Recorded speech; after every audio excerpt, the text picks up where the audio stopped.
할렐루야. 예, 우리 서로 한번 인사하실까요? 주님의 이름으로 사랑합니다.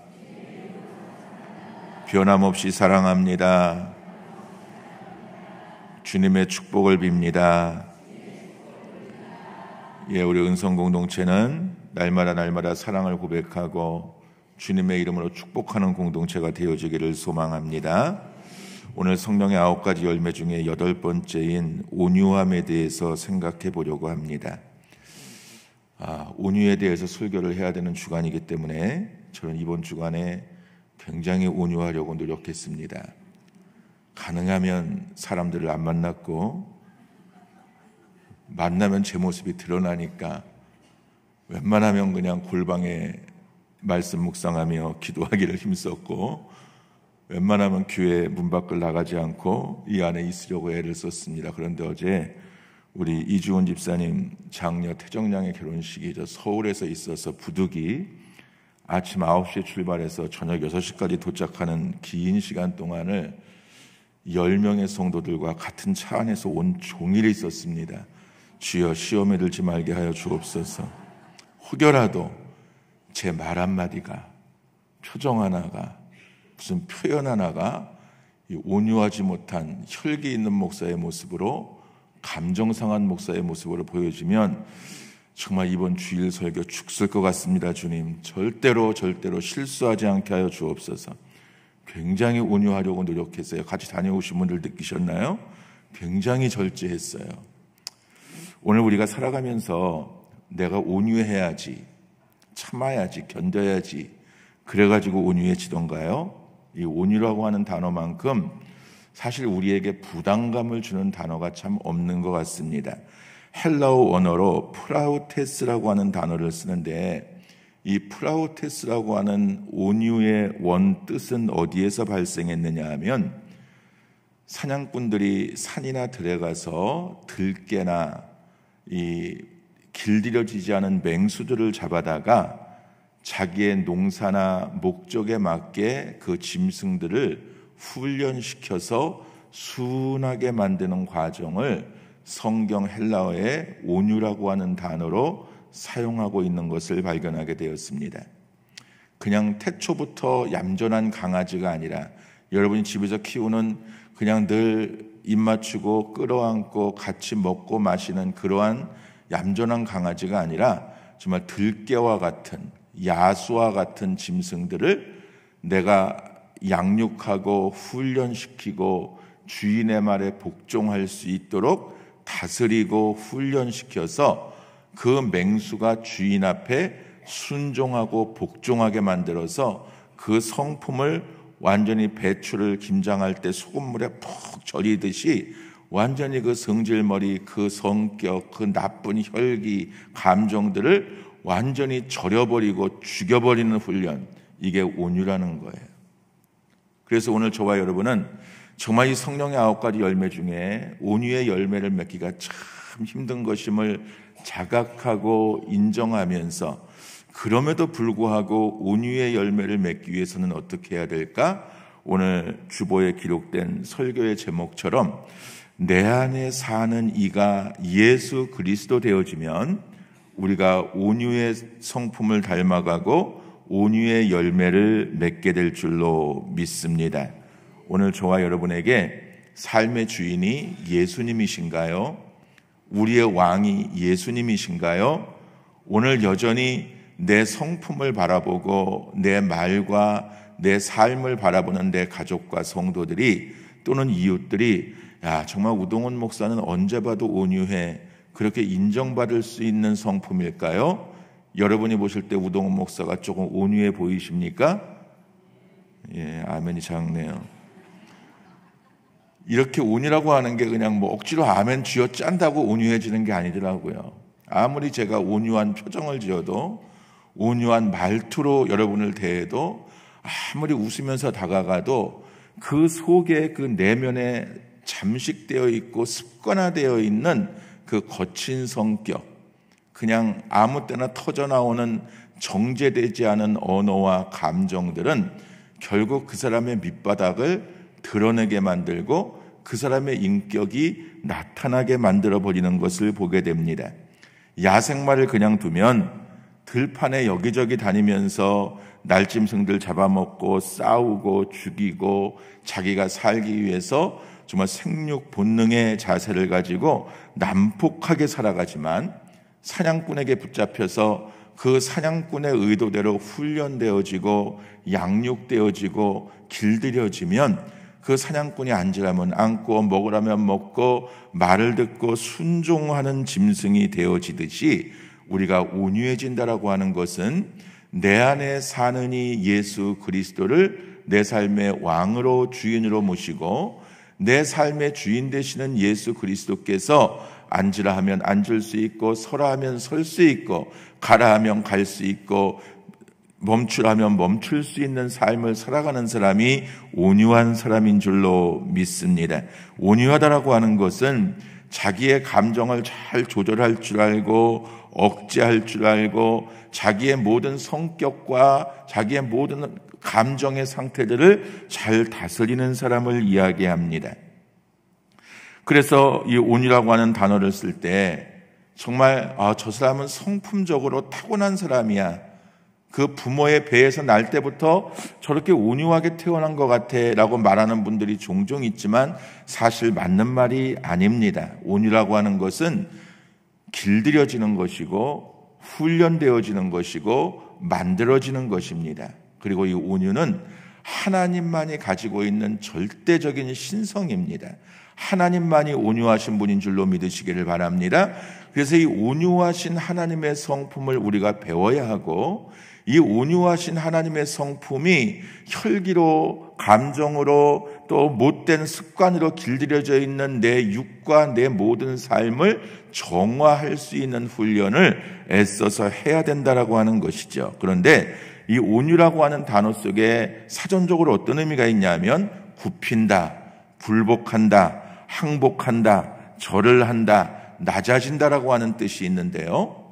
그래서 자칫 우리는 이 온유를 이렇게 오해합니다. 온유한 사람은 그냥 좀 바보같이 사는 거다, 좀 멍하게 사는 거다, 늘 손해보는 것이 당연한 줄 알고 늘 양보하는 게 당연한 줄 알고 늘 져주는 게 당연한 줄 알고 그냥 가정을 위해서, 교회를 위해서, 일하는 직장을 위해서, 내가 속한 공동체를 위해서 그래 내가 바보 되고 말지 뭐, 내가 져주고 말지. 그게 온유가 아니라는 거예요.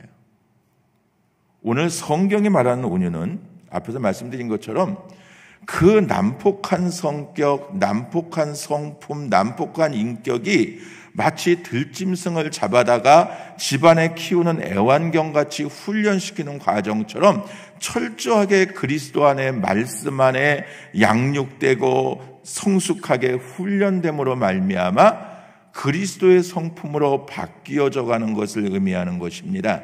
그래서 온유하다라고 하는 것은 그냥 바보같이 멍청하게 살아가는 것이 아니고 내면에 누구도 범접할 수 없는 영권을 소유하고 힘을 소유하고 능력을 소유하고 실력도 겸비해서 누구에게든 어떤 면에서는 뒤지지 않을 수 있는 인격을 갖추고 성품을 갖추고 삶을 살아가되, 그러한 것들이 누구를 죽이고 굴복시키고 항복시키고 내가 저 사람을 이겨야 된다라고 하는, 정복해야 된다라고 하는 어떤 도구로 쓰임받지 않게 살아가라는 것입니다. 온유한 사람은 자기 속에 있는 학식과 덕망과 인격과 훈련된 모든 것들을 남용하지 않는 사람입니다. 나 이만큼 기도했어, 나 이만큼 성경 읽었어, 나 교회에서 이만큼 봉사했어, 나 교회 몇 년 다녔어, 그게 누군가를 제압하는 힘이 되어서는 안 됩니다. 내가 재산이 얼마야, 내가 공부를 어디까지 했어, 학위를 얼마나 받았어, 내가 자녀가 몇이야, 우리 애들이 이렇게 잘 됐어, 그러한 백그라운드가 누군가를 굴복시키고 주눅들게 하고 나를 자랑하고 내세우는 어떤 조건이 되어져 버린다면 그 사람은 이미 온유함을 잃어버린 사람입니다. 내 속에 어떤 막강한 힘이 있다 할지라도 그 힘을 억누를 줄 알고 절제할 줄 알고 조절할 줄 아는 사람, 그래서 그 힘이 가정이라고 하는 공동체에, 교회라고 하는 공동체에, 세상 사회라고 하는 공동체에서 적당하게 배분되어지고 오히려 내가 가지고 있는 권세와 명예와 힘과 능력과 재주와 지혜와 달란트가 남용되지 않고 적절하게 쓰여짐으로 말미암아 가정에 유익이 되고 자녀에게 유익이 되고 교회에서는 목회자와 성도에게 유익이 되고 우리가 살아가는 세상의 터전에서는 우리가 전도해야 될 이웃들에게 아름다운 열매가 되어지는 역사가 임해야 될 줄로 믿습니다. 이 온유라고 하는 단어는요, 하나님의 성품이에요. 그리고 하나님의 속성이에요. 그래서 사무엘하 22장 36절에 보면 다윗이 이렇게 고백합니다. 한번 읽어볼까요? 주께서 또 주의 구원의 방패를 내게 주시며 주의 온유함이 나를 크게 하셨나이다. 이 사무엘하 22장은 다윗이 자기의 모든 인생 속에서 핍박받고 고난받고 역경당하는 상황 속에서 하나님이 내게 어떤 분이셨는가를 고백하는 장인데, 다윗은 이 말씀 속에서 하나님은 내 구원의 열매가 되시고 이 구원의 열매를 맺기까지 하나님의 온유하심이 나를 이 자리까지 오게 만들었습니다. 할렐루야. 하나님의 온유하심이 나를 견디게 만들었고 나를 참게 만들었고 나를 승리의 자리로 이끌어 주셨습니다 라고 하는 고백입니다. 성격 없는 사람이 어디에 있겠습니까? 목소리 큰 사람이 이긴다는 말이 있죠. 그저 운전하다가도 조금만 접촉사고가 나고 무슨 일이 있어도 누구 잘잘못을 따지기 전에 먼저 뛰어내려서 소리 지르는 사람이 이기는 게 한국 사회라는 말이 있죠. 여러분, 교회는 목소리 큰 사람이 이기는 것이 아닙니다. 교회는 온유한 사람이 이기는 공동체입니다. 할렐루야. 할렐루야. 오늘 저와 여러분 안에 하나님의 온유함의 강이 흘러넘치는 은혜가 있게 되어지기를 축원합니다. 왜냐하면 하나님의 성품이 온유하심이기 때문에 오늘 다윗처럼 하나님이 온유하신 분이셔서 나를 온유하게 양육하셨고 온유하게 성숙시키셨고 이 성숙의 자리에 나를 오게 하신 분은 내가 아니고 하나님이심을 고백하고 있는 것처럼 오늘 저와 여러분에게 하나님이 주시는 온유함이 우리의 삶의 새로운 터전이 되어지고 열매가 되어지는 은혜가 있게 되어지기를 축복합니다. 또한 오늘 본문 말씀 29절에 보면 예수님이 자기 자신을 가리켜서 이렇게 말씀하세요. 한번 읽어볼까요? 나는 마음이 온유하고 겸손하니 나의 멍에를 메고 내게 배우라. 그리하면 너희 마음이 쉼을 얻으리라. 할렐루야. 성령의 9가지 열매를 나누면서 그 단어의 의미들이 서로 비슷비슷한 단어들이 있었습니다. 그런데 오늘 이 말씀 속에서도 보면 온유하다, 겸손하다 비슷한 의미 같고 같은 의미 같습니다. 그만큼 우리 예수님의 성품은 온유하시고 겸손하시다라는 것입니다. 온유한 사람이 겸손할 수 있겠죠? 겸손한 사람이 온유한 삶을 살아갈 수가 있는 것인데 오늘 예수님은 이 두 가지 단어를 다 당신에게 적용하시면서 나는 마음이 온유하고 마음이 겸손한 자이다. 오늘 사랑하는 여러분, 정말로 우리의 삶에 위안을 주시고 쉼을 주시고 평안을 주실 분, 내 옆에 있는 사랑하는 사람이 아니라 우리의 구원자 되시고 우리의 생명의 근원 되시는 예수 그리스도, 그분 한 분밖에 없음을 고백하는 저와 여러분이 되어지기를 축복합니다. 성경에서 대표적인 온유한 사람을 이야기할 때 누구를 여러분은 추천할 수 있을까요? 창세기부터 요한계시록까지 읽어보면서 야, 정말 이 사람은 온유의 대명사야, 이 사람만큼 온유한 사람이 있을까 하는 분이 누가 있을까요? 네? 그냥 말씀하세요 하는 표정이에요. 우리는 보통 온유한 사람 하면 다윗을 생각합니다. 다윗은 그 모든 고난과 역경 속에 시를 지으며 하나님을 노래하며 광야의 외로움을 이겨내면서 하나님 앞에 기도하는 삶으로 모든 것들을 이겨내고 원수를 다 사랑하고 용서한 사람입니다. 또 우리 요셉을 생각할 수 있습니다. 아버지에게 형제들에게 버림받고 애고베가 종살이를 하고 모진 고난을 받다가 옥살이를 하고 정말 서럽고 한맺히고 기가 막힌 웅덩이에 헤매는 삶을 살았지만 그가 애굽의 총리가 되었을 때 그 형제들이 자기 앞에 와서 목숨만 살려달라고 애걸복걸하는 모습을 보면서 어찌 내가 하나님을 대신하리이까, 내가 당신들뿐만이 아니라 당신의 자녀들까지라도 다 양육하리이다는 정말 예수 그리스도의 마음이 요셉을 통해 나오는 모습을 보면서 야, 요셉이야말로 정말 온유한 사람이다. 또 신약에 와서 우리가 바나바를 생각할 수 있겠죠. 바나바는 착한 사람이었고 선한 사람이었고 정말 하나님 앞에 충성하는 사람이었고 주의 종과 성도들을 너무나 잘 섬기는 모범적인 사람으로 나와 있죠. 그런데 여러분, 의외로 성경은 성격이 아주 난폭하고 다혈질적이고 기질적으로 선한 구석을 찾아볼 수 없고 온유하면 코웃음이 나올 만큼 기가 막힌 사람의 이야기를 하고 있습니다. 오늘 하나님이 보실 때 선한 사람은, 온유한 사람은 모세였습니다. 모세가 어떤 사람입니까? 이스라엘 백성들을 구원해서 적과 꿀이 흐르는 가나안 땅으로 인도하라고 하는 하나님의 명령을 받는 80세가 되기까지 모진 인생을 살았습니다.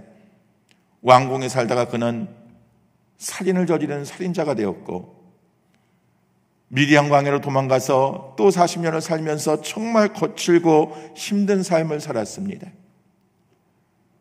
자의적인 순종이 아니라 하나님의 강권적인 명령에 순종해서 이스라엘 민족을 이끌고 광야를 40일이면 갈 길을 40년을 헤매는 동안 그는 기도하지 않으면 견딜 수 없었고 하나님 앞에 엎드리지 않으면 견딜 수 없는 삶을 살아가면서도 순간순간 혈기가 발동합니다.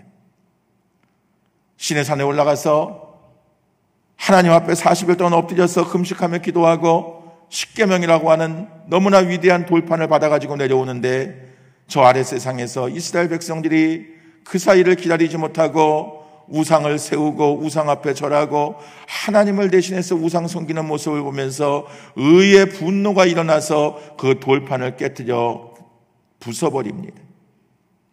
또 반석을 한 번만 쳐야 될 반석을 또 힘있게 2번이나 혈기로 내리쳐서 그의 감정을 고스란히 노출해 버리기도 합니다. 이렇게 혈기투성이었던 모세를 향해서 하나님이 책망하시고 야단치신 게 아니라 민수기 12장 3절에서 하나님이 말씀하기를 이 사람 모세는 온유함이 지면의 모든 사람보다 더하더라. 할렐루야. 오늘 사랑하는 여러분, 우리의 성격의 모짐과 우리의 성격의 난폭함과 우리의 절제하지 못함과 우리의 감정적인 삶들을 무조건 책망하시고 나무라시고 징계하시는 하나님이 아니시라 오늘 모세와 같은 단점이 우리 모두에게 다 있음에도 불구하고 우리가 그럼에도 불구하고 하나님 앞에 우상 섬기는 것을 싫어하고 하나님 경외하기를 즐겨하고 예배하기를 힘쓰고 기도하기를 힘쓰고 하나님 앞에 자기를 낮추기를 원하며 살아갔던 이 모세를 향해서 하나님은 모세의 온유함이 지면의 모든 사람보다 더하더라. 무슨 말씀일까요? 순간순간 중간중간 모세가 혈기 부리고 못된 성격이 나왔지만 그럼에도 불구하고 하나님은 모세의 장점을 보셨고 모세의 순종을 보셨고 모세의 리더십을 보셨고 모세가 하나님을 사랑하는 모습을 보셨던 것입니다. 할렐루야. 우리 옆에 사람들 쳐다보면서 참 다행입니다 하고 한번 얘기해 보세요. 참 다행입니다. 다행이죠. 나 같은 성격, 이 못된 기질, 이 못난 모습 하나님이 다 기록해 놓으시고 어떻게 너 같은 놈이 강단에 서 그러면 저는 다음 주부터 이 단에 설 수가 없습니다. 오늘 여러분은 어떻습니까? 정말 온유하십니까? 정말 나는 온유하다고 자부할 수 있으십니까? 현미경을 놓고 들여다봐도 우리 속에 자비함이라고는 없는 죄인의 모습, 괴수의 모습, 악한 모습, 혈기의 모습, 감정 충만한 모습이 우리 속에 있습니다.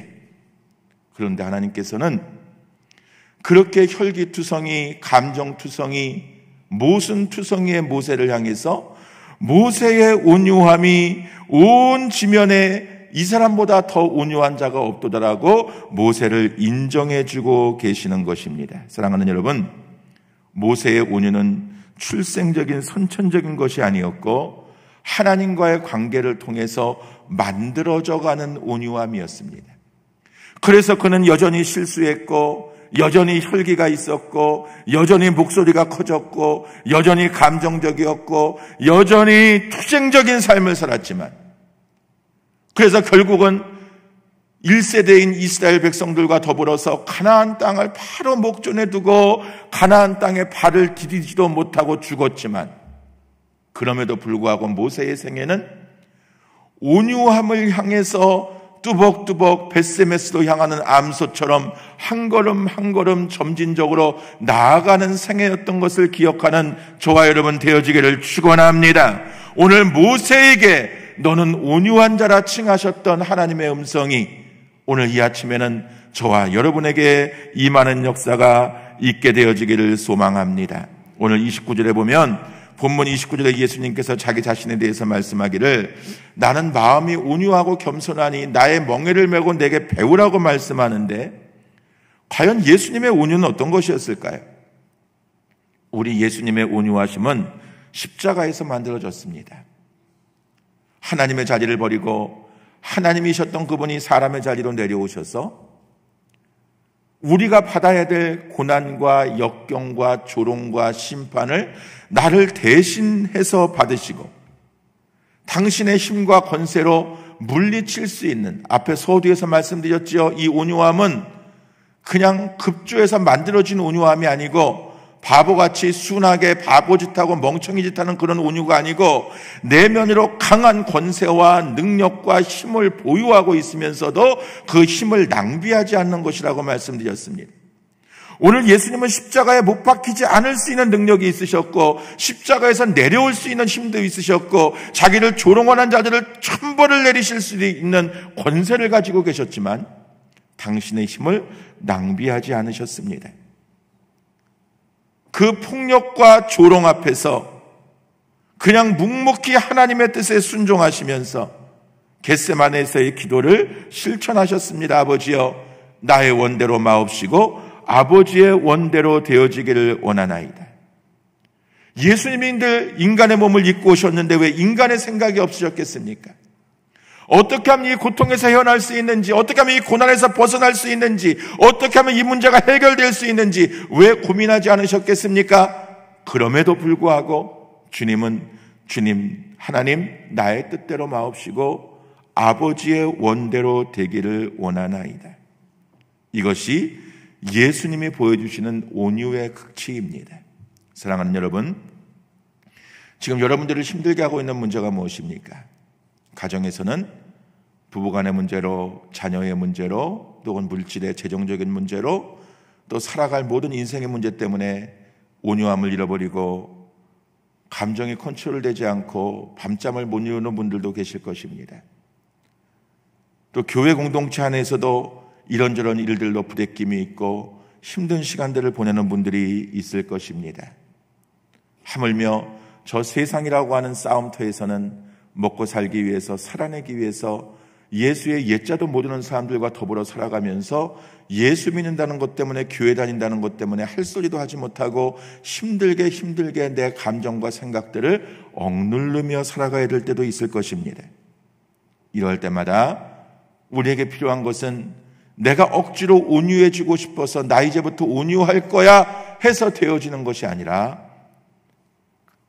너무나 혈기투성이이고 감정투성이이고 내 멋대로 내 감정대로 살아왔던 내 인생 속에 예수 그리스도가 들어오셔서 그분이 내 삶의 주인 되어주시고 그분이 왕이 되어주심으로 말미암아 더 이상 내 생각이, 내 감정이, 내 뜻이 관철되고 되지 않고 때문에 천국과 지옥을 오가는 연약한 인생이 아니라 어떤 상황 속에서도 그리스도가 내 삶의 주인 되심으로 어느 자리에 있던, 어느 환경에 있던, 어떤 문제 속에 있던 천국을 누릴 수 있는 그 사람이 온유한 사람인 줄로 믿습니다. 사랑하는 여러분, 오늘 사도 바울도 고린도 교회를 개척하고 고린도 성도들을 열심으로 양육하며 그들을 위해 기도하는 삶을 살았지만 고린도 교회 성도들이 바울을 향해서 다 바울을 칭송하고 바울을 존경하지 않았습니다. 바울을 공격합니다. 이중인격자라고 공격하고 그가 돈만 좋아한다고 공격하고 인본주의라고 공격합니다. 율법을 지키지 않는다고 공격합니다. 그때 사도 바울이 뭐라고 말해요? 고린도전서 4장 21절에 이렇게 말씀합니다. 한번 읽어보실까요? 너희가 무엇을 원하느냐? 내가 매를 가지고 너희에게 나아가랴. 사랑과 온유한 마음으로 나아가랴. 오늘 이 바울의 마음속에는 복잡한 마음이 그대로 토설됩니다. 온유한 마음이 없습니다. 확 두들겨 패서라도 징계를 해서라도 엎어가지고라도 정말 어떻게 해서든지 이 버르장머리를 고쳐놓을까 하는 마음이 그에게 먼저 있었습니다. 그런데 예수 그리스도가 내 삶의 주인된 사도의 입장에서 생각할 때 내가 사랑과 온유함을 가지고 사랑하는 마음, 온유한 마음을 가지고 너희에게 나가야 되지 않겠느냐 수정해서 자기의 마음을 표현합니다.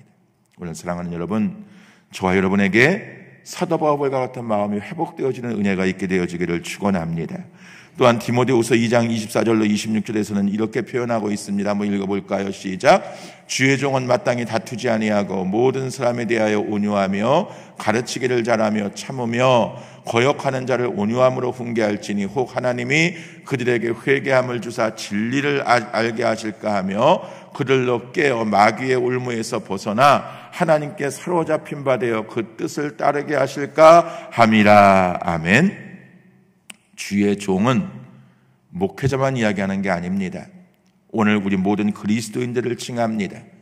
오늘 저와 여러분은 공동체 안에서 다투지 아니하고 서로를 향해서 온유할 수 있어야 되고 그리스도의 마음으로 서로를 권면할 수 있어야 되고 모든 상황에 참을 수 있어야 되고 훈계하되 온유함으로 할 수 있어야 되고 우리 모두에게 회개하는 마음이 생길 수 있도록 그들에게 감동을 주는 삶을 살아야 되는 것입니다. 그리고 항상 마귀의 올무에서 벗어나기 위해서 하나님께 사로잡힌 바 된 삶, 다시 말하면 예수 그리스도가 내 안에 들어오셔서 내 삶의 주인 되시는 삶을 살아가야 되는 것입니다. 오늘 주님께서 뭐라고 말씀하세요? 나의 멍에를 메고 내게 배우라.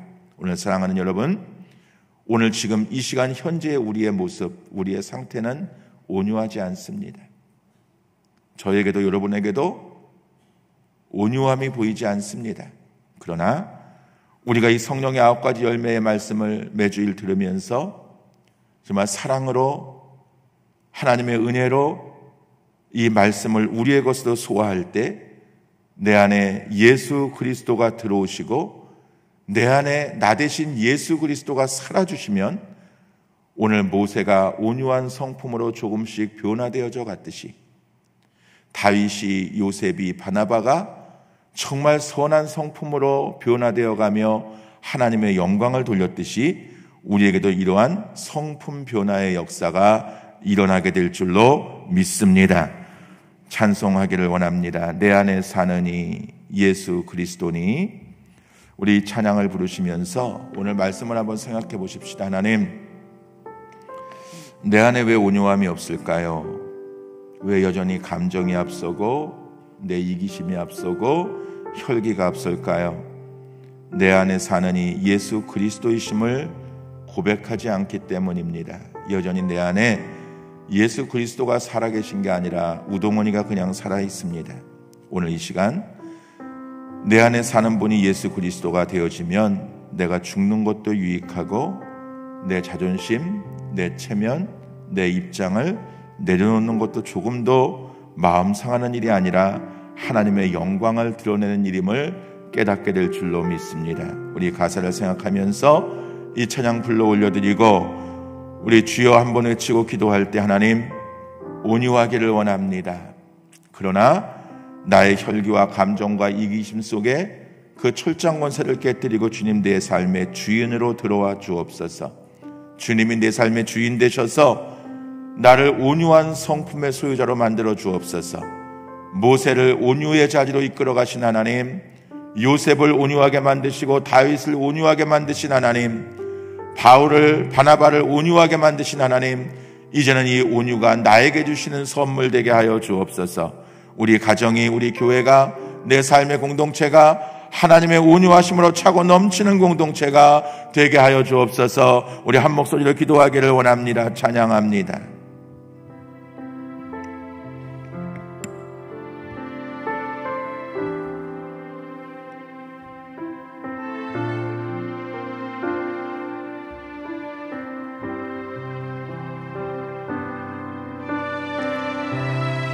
내 안에 사는 이 예수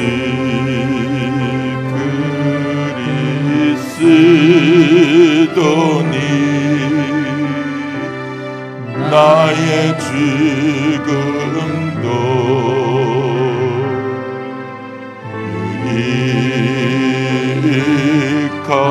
유익함이라. 내 안에 사는 이 예수 그리스도니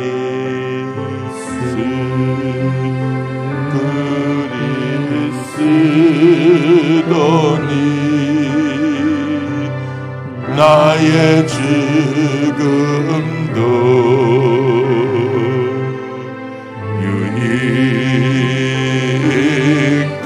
유익함이라.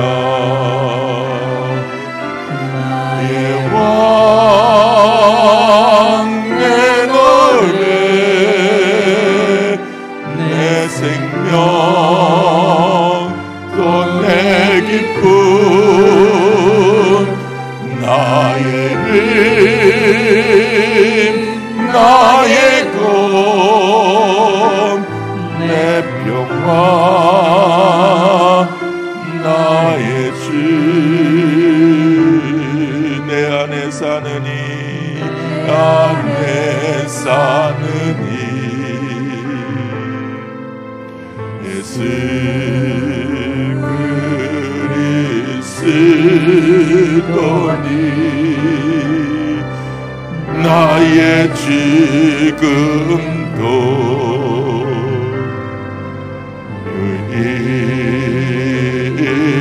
유익함이. 다시 한번 찬양합니다. 내 안에 사느니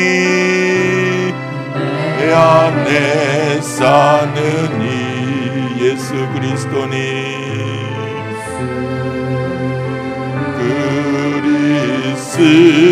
그리스도니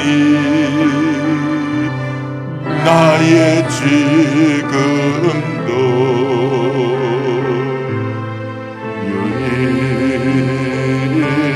유익함이. 내 안에 사느니 내 안에 사느니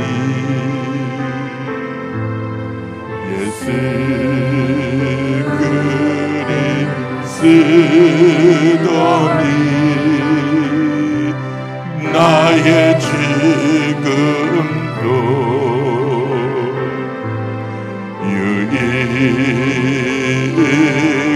유익함이라. 나의 왕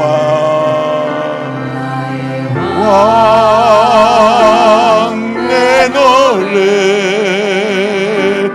내 생명 또 내 기쁨 나의 나의 것 내 평화 나의 주 내 안에 사는 이 예수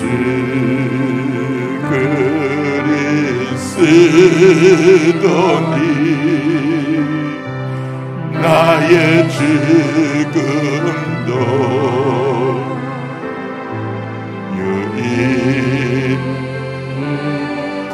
나의 죽음도 유익함이라.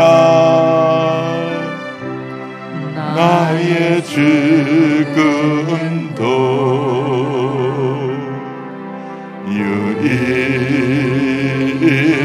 유익함이라. 주여 한 번에 주여 기도합니다. 주여 하나님 은혜와 사랑에 감사함을 드립니다. 이 시간